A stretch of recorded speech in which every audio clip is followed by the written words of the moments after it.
Hello everyone! Mayong adlaw mga higala. For this video, I will be sharing my carrot walnut muffin recipe. For the ingredients, we need 1 and 1/2 cups all-purpose flour, 1/2 cup brown sugar, 1/2 cup muscovado sugar, 1 teaspoon cinnamon, 2 teaspoon baking soda, 1 teaspoon baking powder, 2 pieces whole eggs, 1/2 cup vegetable oil, our shredded carrots, that's around 2 cups, and then 1/2 cup walnuts.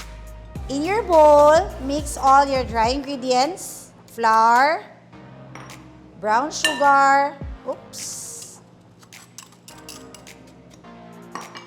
muscovado sugar,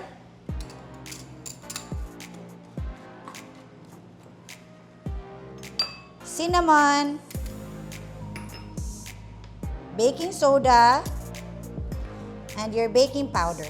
Kung wala kayong muscovado sugar, it's okay. Just change it to all brown sugar na lang. If you also want mas healthy, you can change to coconut sugar. Then make a well at the center. You put your vegetable oil and your eggs.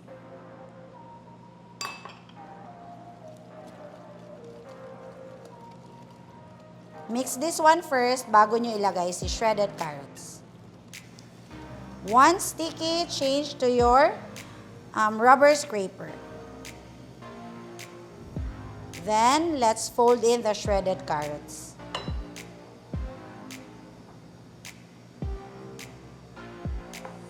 Pwede yung pino na pagka-shred, but I like mine medyo bigger para hindi maalis yung juice niya.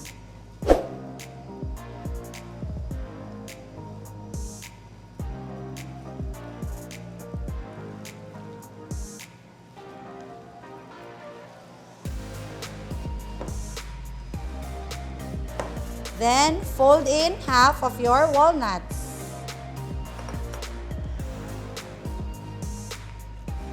And get your muffin pan lined with cupcake liner and your big ice cream scooper.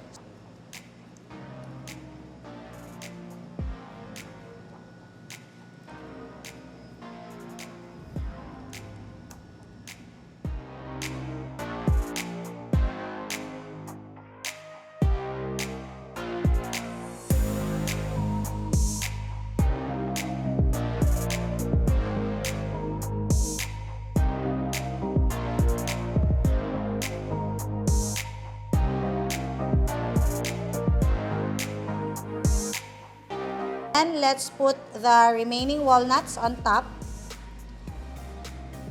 Don't forget, pag nag-muffin kayo, always put half of your nuts or chocolates on top. Kasi yung iba napupunta sa ilalim.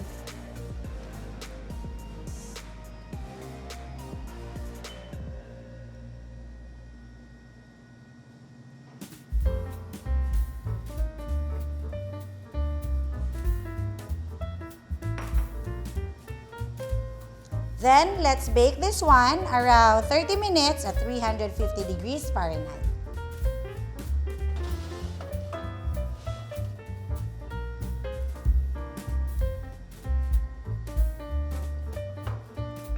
There you go, our carrot walnut muffins. Yan, display na natin.